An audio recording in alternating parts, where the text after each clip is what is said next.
யோசுவாவின் புஸ்தகம் 24ஆம் அதிகாரம் 17ஆம் வசனம். ஏசாயா 27:3. நம்மையும் நம்முடைய பிதாக்களையும் அடிமைத்தன வீடாகிய எகிப்து தேசத்திலிருந்து புறப்பட பண்ணி நம்முடைய கண்களுக்கு முன்பாக பெரிய அடையாளங்களை செய்து நாம் நடந்த எல்லா வழியிலும் நாம் கடந்து வந்த எல்லா ஜனங்களுக்குள்ளும் நம்மை காப்பாற்றினவர் நம்முடைய தேவனாகிய கர்த்தர் தாமே. கர்த்தராகிய நான் அதை காப்பாற்றி அடிக்கடி அதற்கு தண்ணீர் பாய்ச்சி ஒருவரும் அதை சேதப்படுத்தாதபடிக்கு இரவும் பகலும் காத்துக்கொள்வேன். கண்களை முடிச்சிருக்கிறோம். நல்ல பிதாவே, மகிமை உண்டாவுக்கு ஸ்தோத்திரம் செலுத்துகிறோம். இதோ தேவ சமூகத்தில் எங்கள் தேவனாய் கர்த்தர் எங்களுக்கு கொடுத்த வார்த்தையை நாங்கள் தியானித்து வருகிற பொழுது இந்த நாளிலும் காப்பாற்றுகிறவர் என்கிற வார்த்தையை குறித்து நாங்கள் தியானிக்கவும், தொடர்ந்து எங்களை காப்பாற்றுகிறவர் எப்படிப்பட்ட என்பதை நாங்கள் தியானிக்க உதவி செய்யும். ஆண்டவரே, கர்த்தர் எங்களோடு இரும், எங்களை வழி நடத்தும், எங்களை செம்மையான வழி நடத்துகிற ஆண்டவர். இப்போதும் வசனத்தை வாசித்திருக்க நாங்கள் அதை தியானிக்கிற பொழுது ஆண்டவர் அதை விளங்கிக் கொள்ளவும், மறைபொருளை கர்த்தருடைய ஆவியான விலைக்கு காண்பிக்கவும் ஜெபிக்கிறோம். வசனம் கேட்குற பிள்ளைகள் வசனம் சொல்ல அடிமை பயன்படுத்தும். நித்திய வரை இது எங்களுக்கு உபயோகமாக இருக்க உதவி மீட்பர் இயேசுவின் மூலம் விடுகிறோம் ஜெபங்கள் நல்ல பிதாவே, ஆமென். ஹல்லேலூயா. கர்த்தருடைய நாமம் மகிமைப்படுவதாக. தேவ சமூகத்தில் ஆண்டுடைய பிள்ளைகள் இந்த நாட்கொண்டு ஏசாயா 27:3 நம்ம தியானிக்க தொடங்கணும். அதில் அந்த வசனத்துக்குள்ளே போகாமேவும் ஏசாயா 5 ஏசாயா 26 குறித்து, அதாவது ஒரு உபயோகமில்லாத ஒரு திராட்சை தோட்டம், உபயோகமில்லாத திராட்சை செடி கொடி நல்ல திராட்சை ரசத்தை தருகிற தோட்டமாக, செடி கொடியாக அது எப்படி மாறியது என்பதை குறித்து கடந்த வாரத்தில் தியானித்தோம். அப்போது 27:3 நம்ம உள்ளே வரவே இல்லை. இப்போது அப்படி இந்த நல்ல ரசத்தை கொடுக்கிற அந்த திராட்சை செடி இருக்கிற தோட்டத்தை கர்த்தர் 27:3 ஏசாயாவில் சொல்லுகிறார். முதல் காரியமாக, கர்த்தராகிய நான் அதை காப்பாற்றி அப்படி சொல்றார். அடுத்து பின்னாடி காத்துக்கொள்ளுன்னு சொல்றார். நடுவுலையும் அடிக்கடி தண்ணீர் பாய்ச்சல் சொல்றார். அல்லேலூயா. தேவனாய் கர்த்தர் ஒரு பாதுகாப்பை நமக்கு இந்த 27:3 ஏசாயாவில் வாக்கு பண்ணுகிறவராக இருக்கிறார். அப்போ கொஞ்சம் யோசித்து பார்க்கும்போது, கவனித்து பார்க்கும்போது, கர்த்தர் நமக்கு பாதுகாவலராய் காப்பாற்றுகிறவராய் இருக்கிறார். அல்லேலூயா. யோசுவாவின் புஸ்தகம் வாசித்தோம். அதில் யோசுவா ஜனங்கள்கிட்ட சொன்னார். நம்ம எல்லாம் அதில் தியானிச்சிருக்கிறோம். இந்த மாதிரி நம்முடைய தேவன் இதுவரைக்கும் நம்ம நடத்தி வந்துட்டார். அவர் தான் நம்மை காக்கிறவர். ஆபிரகாம், ஈசாக்கு, யாக்கோபு அழைத்தவர். அவருடைய சந்ததியாக நம்ம இதுவரை காப்பாற்றி வருகிறவர். அதனால இப்போ நான் என்ன செய்ய போகிறேன்? நானும் விட்டார் கர்த்தரை சேவிக்க போகிறோம். நீங்கள் என்ன செய்ய போகிறீங்க? கர்த்தரை சேவிக்க போகிறீங்களா? அல்லது சொல்லுங்க, நதிக்கு அப்புறத்தில் அவங்க விட்டு வந்த தெய்வத்தை வணங்க போகிறீங்களா? அதையும் சொல்லுங்க அப்படின்னு கேட்டாங்க. அப்போ ஜனங்கள் பதில் சொன்னாங்க. பதில் சொன்ன ஜனங்கள் பேசின ஒரு வார்த்தையை தான் இப்போ 17ஆம் வசனத்தில் வாசித்தோம். திரும்ப ஒருத்தவங்க நல்ல சத்தம் வாசிங்க. நம்மையும் நம்முடைய பிதாக்களையும் அடிமைத்தன வீடாகிய எகிப்து தேசத்திலிருந்து புறப்பட பண்ணி நம்முடைய கண்களுக்கு முன்பாக பெரிய அடையாளங்களை செய்து நாம் நடந்த எல்லா வழியிலும் நாம் கடந்து வந்த எல்லா ஜனங்களுக்குள்ளும்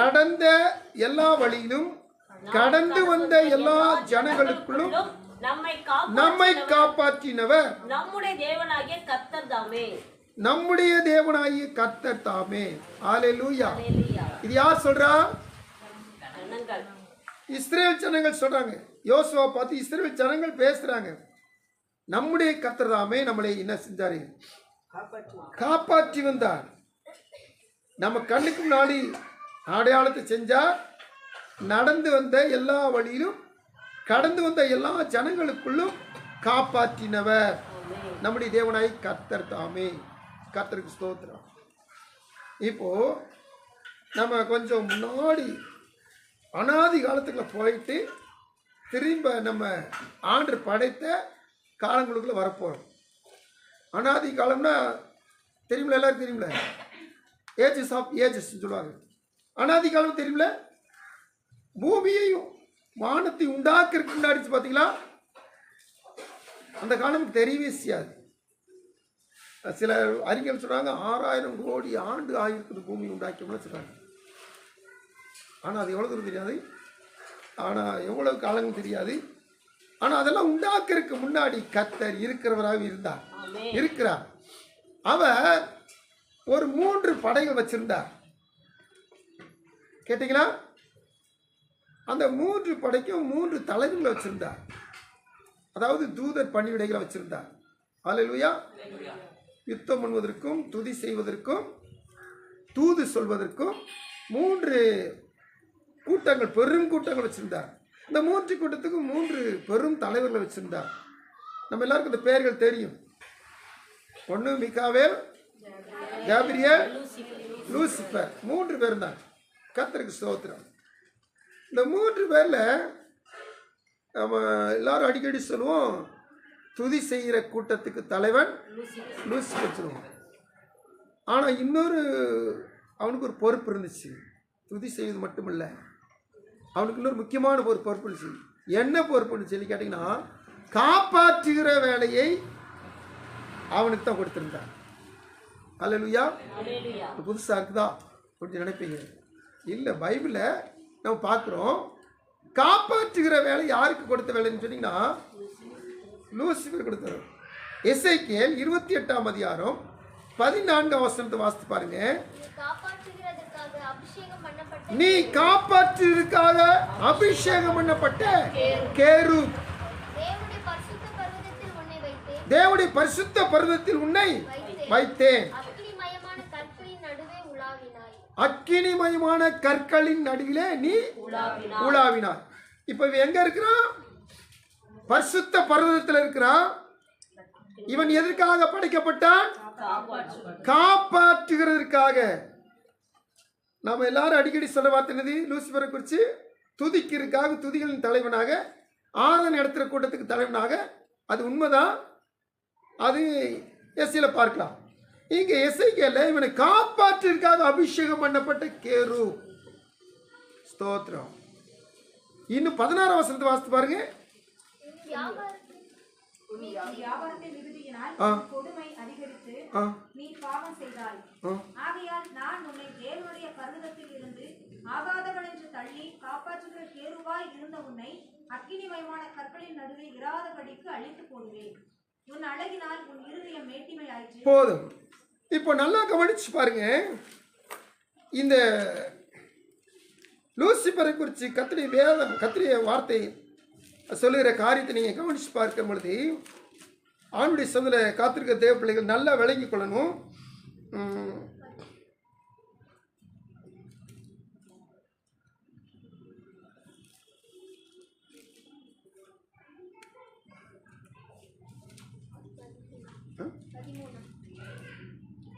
ஆ 13ஆம் வசனத்தை வாசிக்கிற பொழுது 28:13 நீ தேவனுடைய தோட்டமாகிய ஏதேனில் இருந்தவன். கர்த்தருக்கு ஸ்தோத்திரம். இவன் எங்க இருந்தா? 14 எங்க இருந்தா? தேவனுடைய பர்வதம். அந்த பர்வத்துக்கு 13 தொடக்கம் என்ன சொல்லுது? தேவனுடைய தோட்டமாகிய ஏதேனில் இருந்தவன். இப்போ நம்ம ஒரு ஸ்டடி பண்ண போறோம். இது தேவனுடைய வார்த்தை தியானிக்கிற வேலை தான். ஸ்டடி என்பது ரொம்ப நல்லது, முக்கியமானது. ஸ்டடி ஒரு நாள் மறக்கக்கூடாது. இன்னைக்கு கர்த்தர் நமக்கு, நம்ம சபைக்குன்னு சொல்லி நமக்கு ஒரு வெளிப்பாடு கொடுக்குறோம். என்னன்னு சொல்லி கேட்டிங்கன்னா, இது எங்கே இருந்தான்னு சொல்லி போட்டுருது? தேவனுடைய பர்வதம். அந்த தேவனுடைய பர்வத்துக்கு ஆண்டவர் பேர் வச்சிருக்கிற என்ன பேர்? ஏதேன் தோட்டம். நீங்கள் எல்லாம் நல்லா கவனிச்சு பாருங்க. ஏதேன் தோட்டம் எங்கே இருந்துச்சு? இவ்வளோ நேரமா பூமியில் ஆதாம் எவளை உண்டாக்கி கிழக்கில் ஒரு ஏதேன் தோட்டத்தில் வாங்கி, அந்த ஏதேன் தோட்டத்தில் வந்து ஆதாம் எவளையும் என்ன செஞ்சார்? ஆண்டவர் இருக்க வச்சார். அவங்களுக்கு கொடுக்கப்பட்ட வேலை என்னது? பண்படுத்துங்க, அதை காப்பாற்றுங்க. அதானே அந்த வேலை. நல்லா கவனிச்சு கேட்கணும். இப்போ உங்களுக்குள்ள ஒரு சந்தேகம் வரணும். என்ன சந்தேகம்? அவன் ஏதெல்லாம் வைக்கப்பட்டவன். ஆரம்பத்தில் பாசினாரு, வானத்தை உண்டாக்குனதுக்கு முன்னாடி, அதுக்கு முன்னாடியும் கூட்டம், தேவதூதர் கூட்டம் இருந்துச்சு, 3 படைகள் இருந்துச்சு. அப்போது அங்கே ஒரு ஏதேன் சொல்லப்பட்டிருக்குதே, எசேக்கியேல் 28:13 ஒரு ஏதேன் சொல்லப்பட்டிருக்குதே. அந்த ஏதேன் இப்போ ஆதாமையும் ஏவாளையும் கொண்டு வைக்கிறார். அந்த ஏதேன் 2 ஏதேன் ஒன்றா வேற வேறையா? வேதத்தை நேசித்து வாசித்து, அதாவது நம்ம ஆராய்ச்சி பண்ணால் தான் அப்படி கொஞ்சம் நமக்கு கொஞ்சம் சந்தேகங்கள் வரும். ஐயோ இது என்ன ஏதேன், அது எந்த ஏதேன் அப்படின்னு சொல்லி நல்லா கவனிச்சு பாருங்க. அப்போது இப்போ இந்த 2ஆம் அதிகாரத்தில் ஆதியாகமத்தின் புஸ்தகத்தில் வாசிக்கிற பொழுது கர்த்தர் 1ஆம் அதிகாரத்தில் வானமும் படைக்கிறாரு. 2ஆம் அதிகாரத்தில் படைச்ச ஆதாமையும் ஏவாளையும் கொண்டு எங்க வைக்கிறாருன்னா, எங்க வைக்கிறாரு? 2ஆம் அதிகாரத்தில் வாசித்து பாருங்க.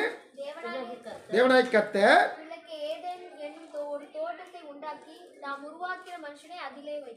இப்போ இவனை உண்டாக்கின பிற்பாடுதான் ஒரு தோட்டத்தை உண்டாக்கி தோட்டத்தில் கொண்டு இவனை வைக்கிறார்.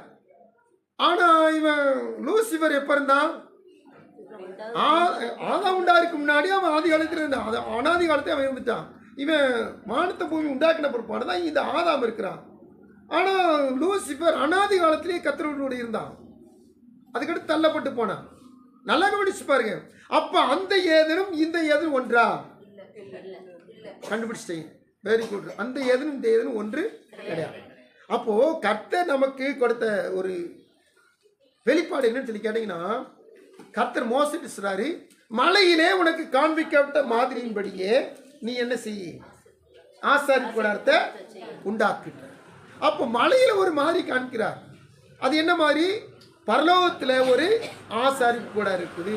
அந்த ஆசாரிப்பு கூடாரத்து மாதிரியின்படியே நீ என்ன செய்ய, இந்த பூமியில ஒரு ஆசாரிப்பு கூடாரத்தை உண்டாக்கு. அப்போ ஒவ்வொன்றும் ஆண்டவர் மாதிரி காமிச்சுக்கிட்டே இருக்கிறார். அப்போ பரலோகத்தில் ஒரு ஆலயம் இருக்குது, அங்கே ஒரு தொழுகை இருக்குது. அப்போ பூமியில் ஒரு ஆலயம் இருக்குது, ஒரு தொழுகை இருக்குது. அல்லேலூயா. ஆனால் புதிய ஏற்பாட்டில் ஆலயம், புதிய எருசலேமில் ஆலயம் என்பது இயேசு ஆட்டுக்குட்டியான அதற்கு ஆலயம். அது வேற, பரலோகம்னு நான் பேசுகிறேன். அப்போ அங்கே ஒரு ஆலயம் இருக்குது, அங்கே ஒரு தொழுகை இருக்குது. தேவர்கள் தொழுது கொண்டு பண்ணி கொண்டு இருக்கிறார்கள். புதிய ஏற்பாட்டில் தேவர்கள் குறித்த தொழுகை குறித்து போடப்படல. அது நம்ம இன்னும் ஆழமாக பார்க்க முடியல. நல்லா கவனிச்சுங்க, நீங்கள் வழி விலகி போயிடக்கூடாது. தேவசபையை காத்திருக்கிற தேவ பிள்ளைகள், இப்போ பரலோகத்தில் ஒரு ஏதேன் இருந்திருக்குது. அந்த ஏதனுடைய மாதிரியை கர்த்தர் பூமியிலும் ஏற்படுத்தி வச்சார். எந்த லூசிபரை தள்ளிவிட்டாரோ அவனுடைய கூட்டத்தை போய், அவன் தள்ளிவிடப்பட்ட கூட்டத்தை இந்த மனுஷனை கொண்டு நிரப்பிற்காக அவன் தள்ளிவிடப்பட்ட இடத்த ஏதேன வச்சிருந்தாரு. அந்த தோட்டம், இந்த தோட்டத்தை பூமியிலும் வச்சு அந்த தோட்டத்தில் விட்டு மனுஷனை வச்சார். அல்லேலூயா, கர்த்தருக்கு ஸ்தோத்திரம். அப்போ இவனுடைய வேலை என்னவா இருந்துச்சு? காப்பாற்றுக்காக அபிஷேகம் பண்ணப்பட்ட கேரு. இப்போ வேலியே பயிரை மேய்ன்னு சொல்லுவாங்க, கேள்விப்பட்டீங்களா? அந்த பழமொழி அப்பயே நடந்தது. காப்பாற்றுக்காக அபிஷேகம் பண்ணப்பட்ட தூதன் இப்போ காப்பாற்றுகிற வேலை செய்யாம தன்னை மகிமைப்படுத்தி தன்னை தேவனுக்கு ஒப்பாக மாற்றினால அவன் தள்ளப்பட்டு போனான். அக்கினிமயமான கற்களின் நடுவே உலாவிக் கொண்டிருந்தவன் அதன் நடுவில் நீக்கப்பட்டு போனான். காப்பாற்றுக்காக உண்டாக்கப்பட்ட கேரு காப்பாற்றுகிற அவனுடைய வேலையை விட்டுட்டு தள்ளப்பட்டு போனான். அல்லேலூயா. இப்போ 27:3 ஏசாயாவில் ஆண்டவர் சொன்னாரு, நான் காப்பாற்றுவேன். எதை முதல்ல இஸ்ரவேல் ஜனங்களுக்கு பார்த்தோம், அதுக்கடுத்து சபை, தேவனால் மீட்கப்பட்ட ஜனமாகிய கூடுகையாகிய சபையை காப்பாற்றுகிறவர். அப்போ காப்பாற்றுகிற வேலையை கொடுக்கப்பட்ட மனுஷன் தூதன் அதை இழந்து போயிட்டான். பொதுவாக இப்போ நடைமுறையில் ஒரு காரியம் நடக்கும். என்ன காரியம் சொல்லி கேட்டிங்கன்னா, ஒரு பிரதம மந்திரியோ அல்லது முதல் மந்திரி இருக்கிறாங்க, அவங்களுக்கு கீழே அநேக மந்திரிகள் இருப்பாங்க. அப்படி அநேக மந்திரி இருக்கும்போது அதில் ஒரு மந்திரி இறந்துட்டார் அல்லது ஏதாவது ரிமார்க்கில் அவர் வெளியே போயிட்டார், அவர் ரிசைன் பண்ணி போயிட்டார், ஏதோ ஒரு காரியத்தில் போயிட்டார் வச்சுங்க. உடனே அந்த மந்திரிக்கு ஆள் போடாமல் என்ன சொன்னால், முதல் மந்திரியே அந்த பொறுப்படுத்தி நினைச்சுவார், பார்த்துக்குவார். இது நடைமுறையில் இருக்க காரியம் உங்களுக்கு நல்ல விளங்கிக்கணும். இது விளங்கினா தான் அங்கே உள்ள ஆவிக்கிற காரியம் வழங்கும். அப்போ ஒரு ஆள் காலி ஆகிட்டான்னா இந்த பெரிய ஆள், பெரிய பதவியில் இருக்கிறவங்க, பெரிய பதவியில் இருக்கிறவங்க அந்த பதவியை தானே நினைச்சுன்னா பொறுப்படுத்தி பார்த்துக்குவாங்க. ஹல்லேலூயா, கர்த்தருக்கு ஸ்தோத்திரம். இப்போ இன்னும் விளங்குறாப்புல சொல்கிறேங்க கேளுங்க. ஒரு ஸ்கூலில் ஒவ்வொரு கிளாஸுக்கு டீச்சர் இருப்பாங்க. ஹெச்எம் ரூமில் இருப்பார். அப்போது +2 நடத்துகிற ஒரு டீச்சர் வரட்டா அந்த கிளாஸ் எம்டியாக கிடைக்குன்னா வேறு டீச்சர் லெசனில் இருக்க யார் டீச்சர் இல்லைன்னு வச்சுங்க, ஹெச்எம் வந்து என்ன செய்வாங்க, அந்த கிளாஸை நடத்துவாங்க. ஹல்லேலூயா, நல்லா கவனிங்க. இப்போ இந்த காப்பாற்றுக்காக உருவாக்கப்பட்டு அபிஷேகம் பண்ணப்பட்ட கேர் விழுந்து போனா அந்த விழுந்து போன அந்த தூதன் செய்ய வேண்டிய பணியை கர்த்தரே இப்ப ஏற்றுக்கொண்டார். எத்தனை பேருக்கு வழங்கு? ஹல்லேலூயா. கர்த்தர் தூதனுக்கு கொடுத்த பணியை அவன் செய்யாதனால, அவன் தவறி போனதுனால அந்த தூதனுடைய பணியை 27ஆம் அதிகாரம் 3ஆம் வசனத்துல கர்த்தர் சொல்றார், நான் அதை காப்பாற்றுவேன். ஹல்லேலூயா. கர்த்தர் தான் நமக்கு முழு உத்தரவாதம். கர்த்தர் தான் நமக்கு முழு பொறுப்பு. ஸ்தோத்திரம். இந்த கர்த்தருடைய கருத்துல இருக்கிற வரைக்கும் ஒருவனும் நம்மை அசைக்க முடியாது. ஆண்டு சொன்னாரு சகரியாவுன்னு நினைக்கிறேன். அந்த வார்த்தையை நீங்க எடுத்த வாசிங்க. கர்த்தருக்கு ஸ்தோத்திரம்.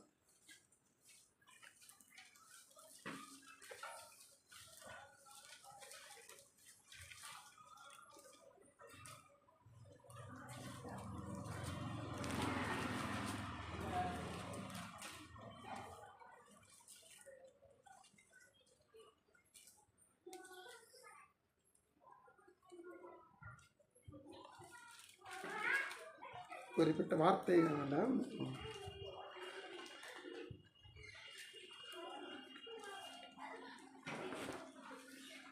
உன்னை தொடுகிறவன் அவர் கண்மணியை தொடுகிறான். எங்க பார்க்கிறோம்?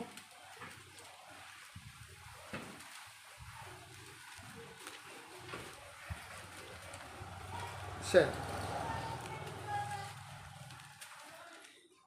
கர்த்தருக்கு மகிமை உண்டாகட்டும்.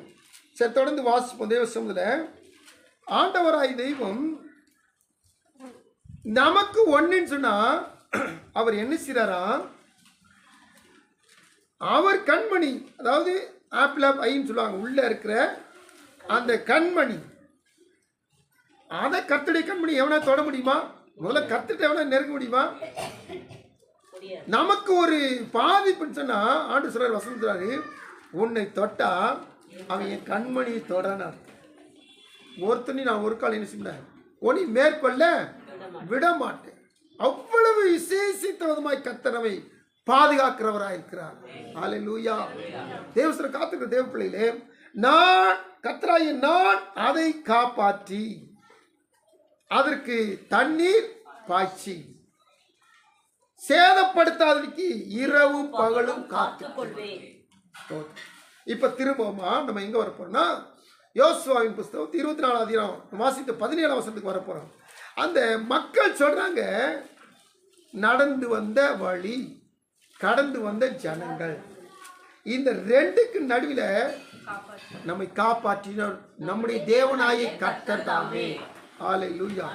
அப்ப இவங்க நடந்து வந்த பாதை என்ன, இவங்க கடந்து வந்த வழியில் இருந்த ஜனங்கள் யாரு அப்படின்னு பார்க்குற பொழுது பாருங்க, இவங்க அப்படியே வந்துக்கிட்டே இருக்கிறாங்க, எகிப்திலிருந்து விடுதலை ஆகி வர்றாங்க. அதைத்தான் அவங்க ஜனங்கள் சொல்றாங்க, நடந்து வந்த வழி எல்லாம். இந்த வழியில் நடந்து வரும்போது அவங்களுக்கு பலவிதமான அங்கே எகிப்திலே சோதனைகள், அடையாளங்கள், அற்புதங்கள், இங்கே வர்ற வழியிலையும் பலவிதமான முறுமுறுப்புகள், பற்றாக்குறைகள், குறைவுகள், இந்த ஜனங்களை எதிர்த்து நிற்கிற ஜனங்கள், இப்படி பலவிதமான போராட்டங்களை கடந்து வந்து கானான சுதந்திர பிற்பாடு தான் யோசுவாட்ட இந்த ஜனங்கள் சொல்றாங்க, நடந்து வந்த வழிகளிலும் கடந்து வந்த ஜனங்கள் நடுவிலும் நம்மை காப்பாற்றினவர். அப்போ ஒவ்வொரு காரியங்களாம் மைனூட்டா நம்ம திரும்பி பார்க்கிற பொழுது, நீங்க செங்கடல் ஒரு காரியத்தை எடுத்துக்கொள்ளுங்க. இவங்க ஏற்றிருந்து வந்துட்டாங்க, செங்கடல்கிட்ட வந்து பாளையம் வரைக்கும் இருக்கிறாங்க, கூடாரம் போட்டு அமர்ந்து இருக்கிறாங்க. அப்படி நேரத்தில் பின்னாடி துரத்தி வந்துட்டான் பார்வோனும் சேனையும். இவங்களுக்கு பின்னாடி திரும்பி போனா சேனை, முன்னாடி கடந்து போகும்னு சொன்னா கடல். அப்போ 2 கடையில் மாட்டிட்டாங்க. அவங்க செஞ்ச ஒரு வேலை என்னன்னா கர்த்தரை நோக்கி கூப்பிட்டார்கள். ஹல்லேலூயா, ஸ்தோத்திரம். இப்போ நடந்து வந்த பாதையில வழி அடைக்கப்பட்டுச்சு. சரி, அடைக்கப்பட்டாச்சுன்னா பின்னாடி போய் சுத்தி போலான்னு பின்னாடி போக முடியாது. ஏன்னா பின்னாடி யாரும் வந்திருக்கிறா? அடிமைப்படுத்தின பார்வோன் வந்திருக்கிறான், சேனை வந்திருக்குது. இப்ப எங்கும் தப்ப முடியாது.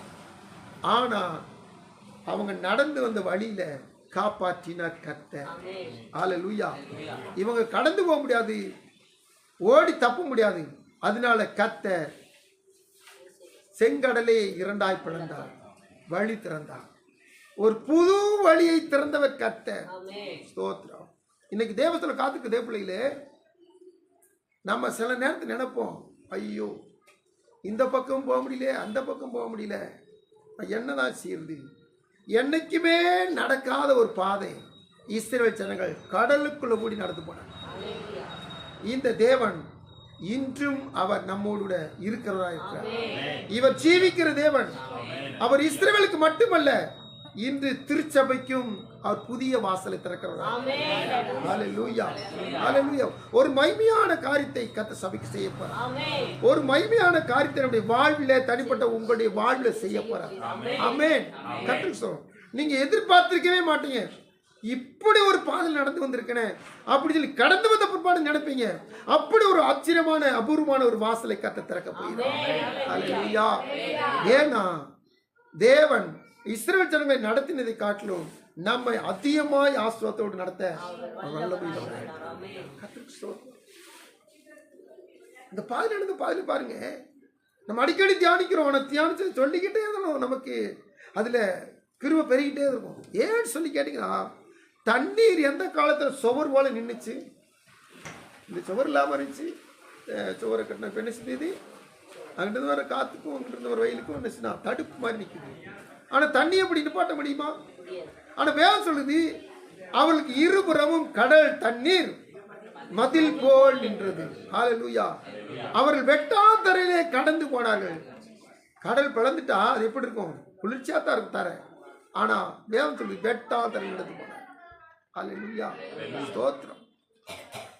அதே கடல் நடந்து வந்த பாதையில இவங்களுக்கு வழியாகும், சத்துருக்களுக்கு அது நியாய தீர்ப்பாக மாறி போனது. தேவ சமூகத்துல கர்த்தராகிய நான் அதை காப்பாற்றி. இப்போ 26ஆம் அதிகாரத்துல ஏசாயாவோட என்னென்ன காரியங்கள், சத்தியத்தை கை கொண்ட காரியங்கள் அவங்க செஞ்சதுனாலதான் அவங்க நல்ல திராட்சரசம் தரும் தோட்டமாய் மாறி போனார்கள். அப்ப நாம் அப்படி நம்முடைய வாழ்க்கையில சத்தியத்தை கைக்குள்ள மாறுன்னு சொல்லி கடந்த வாரத்தில் தியானிச்சோம். இன்னைக்கு தேவனாய் கர்த்தர் இந்த இஸ்ரவேல் ஜனங்கள் பின்னாடி முறுமுறுத்தாங்க. ஆனா முன்னாடி அவங்க செஞ்ச முக்கியமான ஒரு காரியம் என்னன்னு சொல்லி கேட்டீங்கன்னா, கர்த்தரை நோக்கி கூப்பிட்டார்கள். கர்த்தரை நோக்கி கூப்பிட்டார்கள். கர்த்தருக்கு சொல் நடந்து வந்த பாதை. அதுக்கடுத்து 2வது பகுதி சொல்லுது, கடந்து வந்த எல்லா ஜனங்களுக்குள்ளும். இப்போ ஒவ்வொரு ஜனக்கூட்டமா கடந்து வர்றாங்க. இப்போ ஃபர்ஸ்ட் யாத்திராவும் 17ஆம் அதிகாரத்தில் ஒரு ஜனக்கூட்டத்தை சந்திக்கிறாங்க. சந்திக்கல, அவனுக்கு வம்புக்கு வராங்க. ரெவிதீம் என்று சொல்லப்படுதானே ஒரு இடத்துக்கு வந்த மாத்திரத்துல யாத்திராமத்தின் புஸ்தகம் 17ஆம் அதிகாரத்துல கொஞ்சம் திருப்பிக்கங்க. அங்க என்ன செய்றாங்க? அமலேக்கியர் 17ஆம் அதிகாரம் 8ஆம் வசனத்துல போட்டிருக்கு. அமலேக்கியர் இவங்களுக்கு யுத்தம்னா என்னன்னு தெரியாது. ஆனா அமலேக்கியர் என்ன செய்யறா, இஸ்ரவேலரோட யுத்தம் செய்றாங்க. இவங்க நாளெல்லாம் பொழுது அடிமைத்தன வேலை, செங்கல் இருக்கிறதும் அந்த ராஜாவுக்கு என்னென்ன அடிமை வேலை செய்யணும் அத்தனை வேலை செஞ்சுட்டு இருந்தாங்க. இவங்களுக்கு கத்தி வச்சு கேடை வச்சு பட்டயத்தை வச்சு உங்களுக்கு யுத்தம் செய்ய தெரியவே தெரியாது. ஆனா இப்போ யுத்தம் செய்ய வந்திருக்காங்க, அவங்க என்ன செய்ய முடியும்? இப்போ யுத்தம் செய்ய தெரியாதனால இவங்க அவங்கள்ட்ட யுத்தம் செய்ய முடியாம தோக்குற நிலைமையில இருக்கு. உடனே மோசே என்ன செஞ்சாங்கன்னா, கோலை எடுத்துக்கொண்டு ஒரு மலை மேலே ஏறி, யுத்தம் கேளத்துக்கு மலை மேலே ஏறி கோலை உயர்த்தி பிடிச்சிட்டாங்க. பிடிச்ச மாத்திரத்துல இவங்களோட யுத்தத்துக்கு ஆயுதம் இருக்கோ இல்லையோ, கோலை உயர்த்துகிற பொழுது இஸ்ரவேலர்கள் மேற்கொண்டார்கள். அமலேக்கியரை மேற்கொண்டார்கள். அடுத்தபடியாக மோசே கை அசந்து போச்சுன்னா கோலை கீழே இருக்கும்ல, அப்ப அமலேக்கிய மேற்கொள்வார்கள். இதை பார்த்துக்கிட்டே இருந்த ஊரும் ஆரோனும் என்னன்னா 2 பேரும் ஒரு கல்லை உருட்டி வந்து அவனுக்கு உட்கார வச்சு கல்லில் உட்காந்துக்கோ அப்படின்னு சொல்லி 2 பேரும் 2 கையை என்ன செஞ்சாங்கன்னா தாங்கி கொண்டார்கள். 2 பேரும் 2 கையை யுத்தம் முடியும் வரைக்கும் தாங்கினாங்க. இந்த கை ஒரே நிலையா வானத்துக்கு நேராக ஏறெடுக்கப்பட்டிருந்தபடினால் அன்று யுத்தத்தில் இஸ்ரவேலர்கள் ஜெயம் பெற்றார். ஹல்லேலூயா. இப்போ தேவ சமூகத்தில் நாம கத்தி எடுத்துட்டு போய் எங்க யுத்தம் செய்ய வேண்டிய அவசியம் இல்லை. ஆனா இந்த மோசே செய்த வேலையை ஆவிக்குரிய வேலையாக நாம செய்ய வேண்டியதை அருமையான தாவீது பக்தர் சொல்கிறார். 121 சங்கீதம் 1 வசனம். கோலை வானத்துக்கு நேராக ஏறெடுத்த பொழுது, மோசேயின் கோல் ஏறெடுக்கப்பட்டிருக்கிற பொழுது இஸ்ரவேலர்கள் மேற்கொண்டார்கள். இன்று நம்முடைய கண்கள் நம்முடைய தேவனாய் கர்த்தரை நோக்கி ஏறெடுக்கிற பொழுது வானத்தை பூமி உண்டாக்கின கத்தெடுத்தது நமக்கு உதவி சகாயம் நமக்கு கிடைக்கும். ஹல்லேலூயா. அப்ப நம்ம செய்ய வேண்டிய காரியங்கள், இஸ்ரவேல் ஜனங்கள் செங்கடல்ல அவங்க கூப்பிட்டாங்க, ஜெபிச்சாங்க. அதுக்கடுத்து கடந்து வந்த ஜனங்களுக்குள்ள அந்த ஜனங்களை இவங்க வந்து எதிர்த்த போது, இவங்க வந்து யுத்தம் பண்ண போது மோசே வானத்துக்கு நேராய் கோலை உயர்த்தி அபயமிட்டதுனால கர்த்தருடைய சமூகத்தில் ஜெயம் பெற்றார்கள். இன்னைக்கு நம்ம செய்ய வேண்டிய ஒவ்வொரு காரியமும் கர்த்தர் நமக்கு சொல்லிக் கொடுக்கிறார்.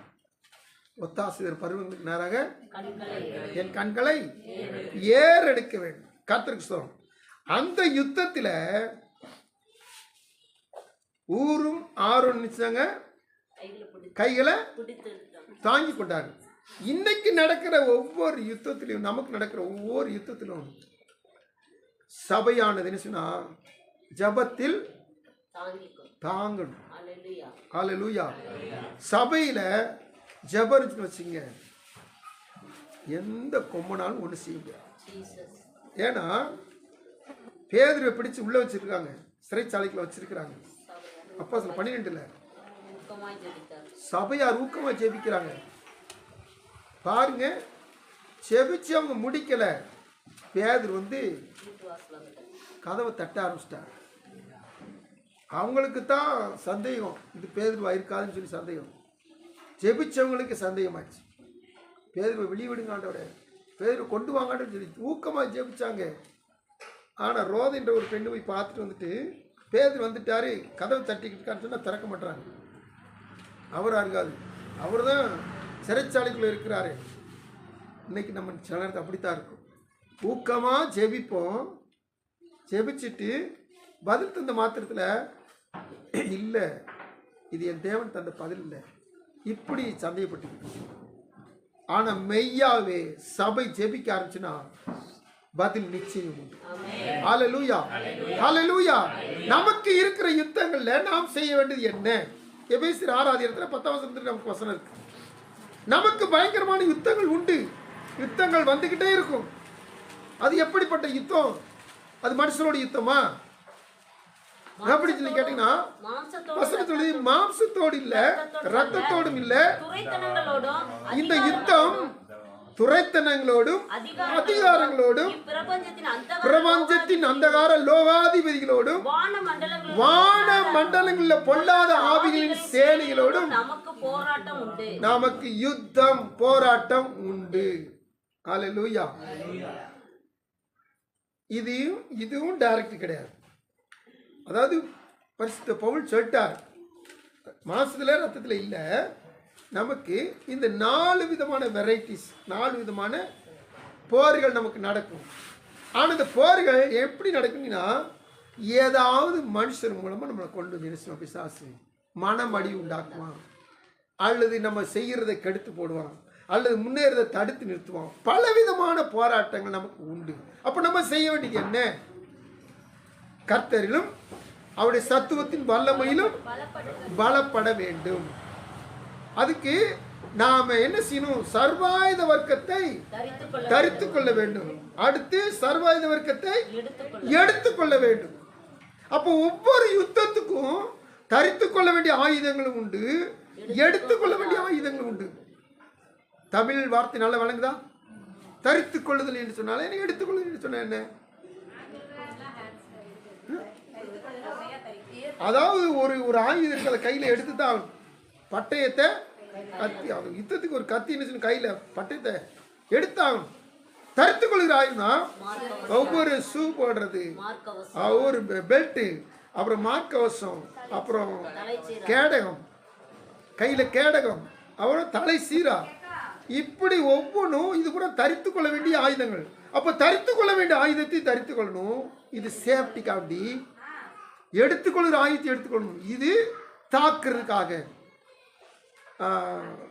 வாலிபால்ல விளையாடும் போது பார்த்துருக்கீங்களா? சொல்லுவாங்க, 2 வார்த்தை பண்ணிருக்காங்க, டிஃபென்ஸ், அஃபென்ஸ்.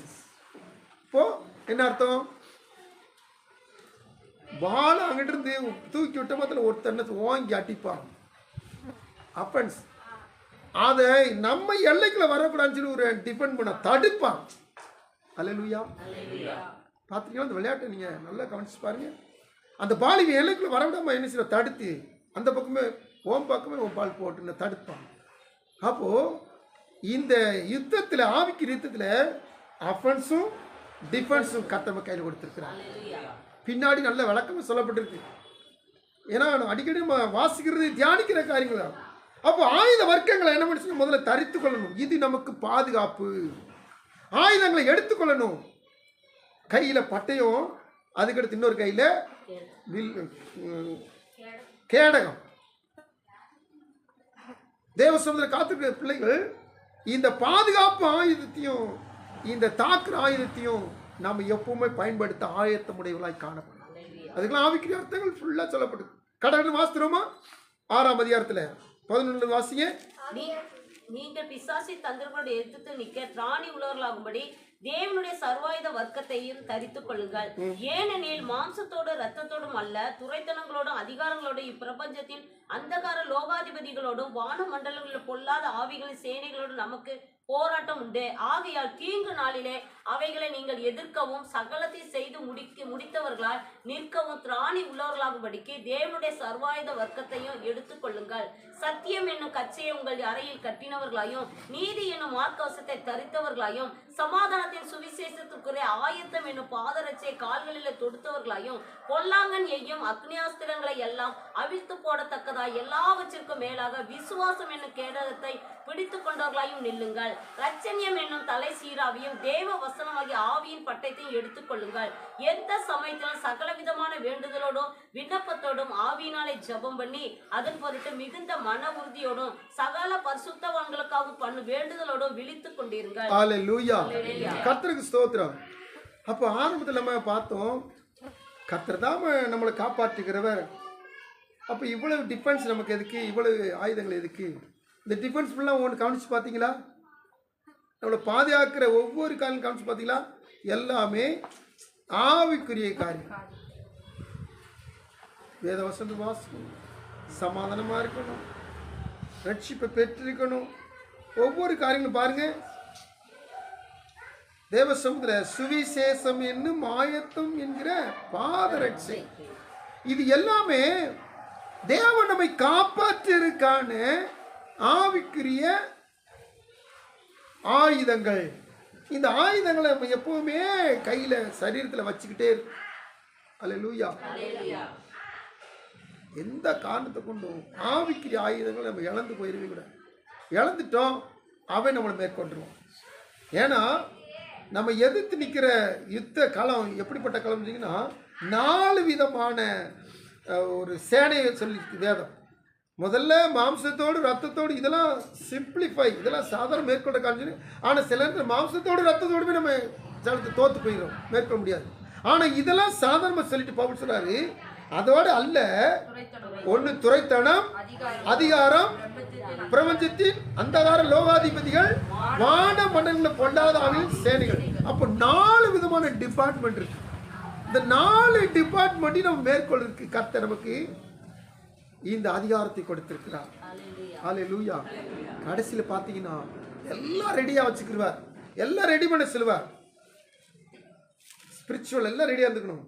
கடைசியில் யுத்தம் செய்கிற நேரத்தில் என்ன செய்வார் தெரியுமா? அவர் தான் யுத்தம் செய்வார். எவ்வளவு நல்ல தேவன்! என் கைகளை போருக்கும் என் விரலை யுத்தத்துக்கும் படிக்கிற என் கண்மலையாய் கர்த்தருக்கு ஸ்தோத்திரம். ஆனா யுத்தத்துல அவர் தான் எனக்கு ஜெயத்தை கொடுத்தார். ஏன்னா நீங்கள் சும்மா இருப்பீர்கள், கர்த்தர் உங்களுக்காக யுத்தம் செய்வார். ஹல்லேலூயா. பாருங்க, ரெடி பண்றதெல்லாம் ரெடி பண்ணுவார்.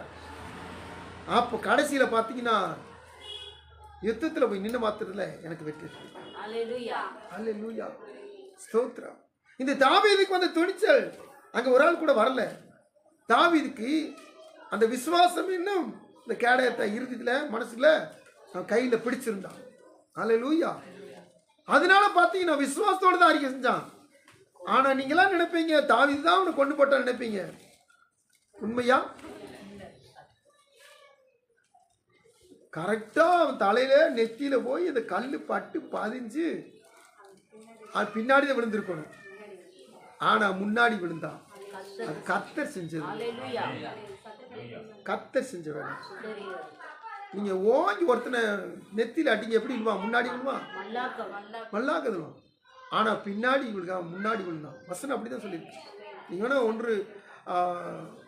1:7-17 நீங்க வாசித்து பாருங்க. அப்படிதான் இருக்கும். தேவசபர் காத்துக்கு தேவ பிள்ளைல அது கர்த்தர் செய்யற வேலை. எல்லாத்தையும் ரெடி பண்ண வச்சுக்கிறார். ஆனா யுத்தத்தை செய்யறது அவர்.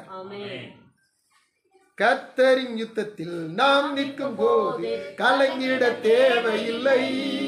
கைகளை உயர்த்தி ஆராதித்தால் பெரும் வெற்றியை தந்திடுவார்.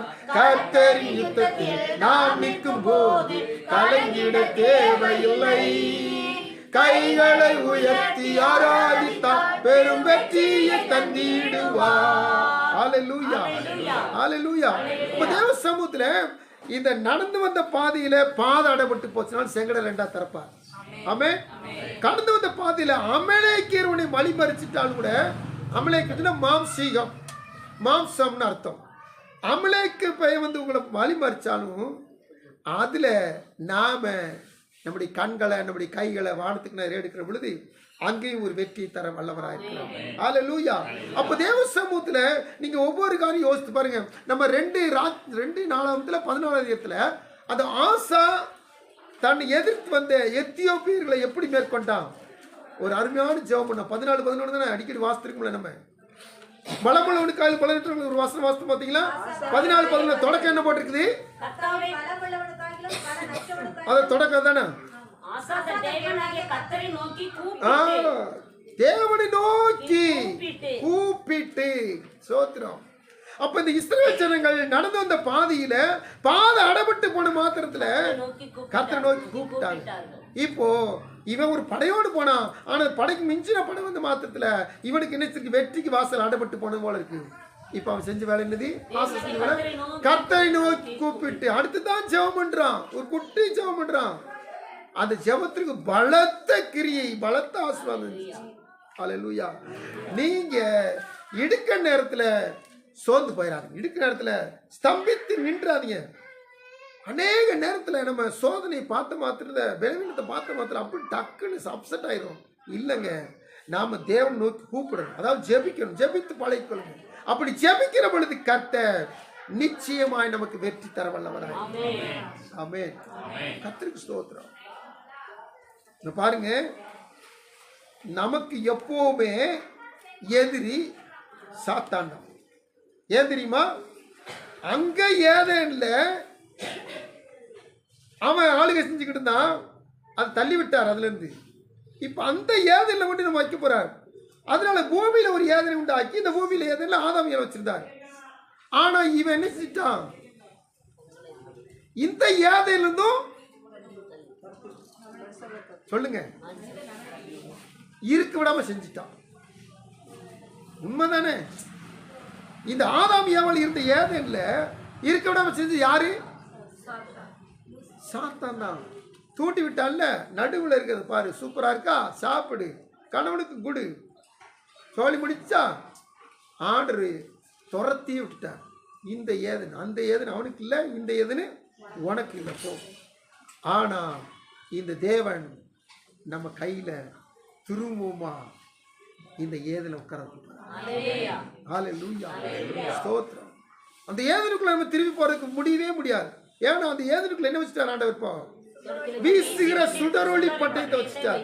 அந்த ஏதனுக்குள்ள போன்னு நினைச்சோம்னா வெட்டுப்பட்டு செத்து போயிடுவோம். ஆனா அந்த வெட்ட இயேசு கிறிஸ்து வாங்கி கல்வாரி சிலுவையில அந்த கேருவின்களாலும் சேரவங்களாலும் அந்த வீசுகிற சுடரொளி பட்டயத்தை அந்த வெட்டுகளை வாங்கி நமக்கு வாசலை திறந்து விட்டார். இப்போ நம்ம லகுவாய் கிருபாசன தண்டையில் தைரியமாய் சேர கடவோம். காத்துக்கு தேவ பிள்ளைகளை நம்ம செபிக்க போறோம். இந்த காப்பாற்றுகிற காரியம் என்பது அவனுக்கு கொடுக்கப்பட்டது. இப்போ அவர் பொறுப்படுத்திக் கொண்டார். அவர் பொறுப்படுத்திக் கொண்டதுனால அவருக்கு மிஞ்சி ஒருத்தன் உங்களை தாக்க முடியாது. அவர் சில நேரத்தில் பெர்மிஷன் கொடுப்பார். எப்படி? எசேக்கியா சூப்பரா எல்லா ஜபத்துக்கெல்லாம் பதிலை பெற்றுக்கிட்டு வாழ்ந்துக்கிட்டு தான். ஆனால் உள்ளம் எப்படி இருக்குது அப்படி சொல்லி பார்த்துருக்காண்டி கர்த்தர் அவனை என்ன செஞ்சிட்டாரு? கொஞ்சம் தனியாக விட்டுட்டார். கொஞ்சம் விலகி இருந்தார். விலகி இருந்த மாத்திரத்தில் அவன் உள்ளத்தை பார்த்தீங்கன்னா பெருமை, ஜாக்கிரதை. வந்தவங்களுக்கு அதை காமிக்க இதை காமிக்க எல்லாத்தையும் காமிக்க பெரிய பந்தா பண்ணிட்டான். அதனால கர்த்தருடைய கோபம் அவனுக்குள்ள வந்தான். அந்த நேரத்தில் கொஞ்சம் தாழ்த்தினால தப்பிச்சான். ஆண்டு சொல்வது எந்த காரணத்தை கொண்டும் கர்த்தர் விலகினாலும் சரி, கர்த்தர் கூட இருந்தாலும் சரி, நமக்குள்ள என்ன வந்துடக்கூடாது? காப்பாற்றுக்காக அபிஷேகம் பண்ணப்பட்ட கேருப்புடைய பெருமை வந்துடக்கூடாது. எந்த காரணத்தை கொண்டும். ஏன்னா அவன் அந்த சரத்தை வச்சு தான் தேவனை நம்ம விட்டு பிரிக்க பார்ப்பான். அந்த காரியத்தை நம்ம இடம் கொடுக்கவே கூடாது. தேவன் தாமை தொடர்ந்து நம்மை நடத்துவாராக. காப்பாற்றுகிற கர்த்தர் கடைசி வரை காப்பாற்றி நம்மை ஆதரித்து ஆசீர்வதிப்பாராக. கண்களை மூடி ஆண்டு நோக்கி பார்க்கலாம். அன்பின் பரலோக பிதாவின் கோடி ஸ்தோத்திரப்பா. மகிமையின் ராஜாவே, நீங்க கொடுத்த இந்த ஞாயிற்றுக்கிழமை பகல் பொழுதும் எங்கள் கர்த்தருடைய சமூகத்தில் காத்திருக்க எங்களுக்கு கிருபை தேவனுக்கு ஸ்தோத்திரம் செலுத்துகிறோம். ஆண்டவரே, கர்த்தராய் நான் அதை காப்பாற்றுவேன்னு சொன்னீங்களே, அந்த வார்த்தையின்படி நாங்கள் நடந்து வர பாதினால் சரி, நாங்கள் கடந்து வந்த ஜனங்கள் மத்தியினாலும் சரி, எந்த ஒரு சேதமடையாடிக்கு காக்க வல்லவர் நீர். உங்கள் வார்த்தையின்படி இதுவரை காத்திருக்கிறீங்க, இன்னமும் காத்துக்கொள்வீங்க. ஆண்டவரே, நாங்கள் எப்படிப்பட்டவர்களாக இருக்கோம்னு சொல்லி இங்கே ஒதுங்கினா எங்களால் ஒன்றும் செய்ய முடியாத ஆண்டவரே. யோசுவாவுக்கு சொன்னது போல எங்களுக்கு சொல்லி எங்களை விட்டு விலகவே செய்யாதீங்க ஆண்டவரே. எங்களை கைவிடவே வேண்டாம் ஆண்டவரே. எப்போது எங்கள் பட்சத்தில் இருந்து எங்களை காப்பாற்றுங்க ஆண்டவரே. பொல்லாங்கனுக்குள் கிடக்கிற உலகத்தில் நாங்கள் வசிக்கிறோம். பொல்லாங்கன் எங்களை தொடாவிக்கு எங்களை வேலி எடுத்து எப்போதும் காத்துக்கொள்ளும். இரவு பகலும் காத்துக்கொள்ளுன்னு சொன்னீங்களே, இந்த வார்த்தையை காத்து நடத்தும். வந்த பிள்ளைகளை எப்போதும் பாதுகாத்து ஆசிரியத்து நடத்தும். என்னையும் எங்களை தாழ்த்தி ஒப்படைக்கிறோம். துதிகன மகிமை நம் ஒருவருக்கு எடுக்கிறோம். இரட்சகர் மீட்பர் இயேசு கிறிஸ்து நாமத்தில் விடுகிறோம். ஜெபங்கள் நல்ல பிதாவே.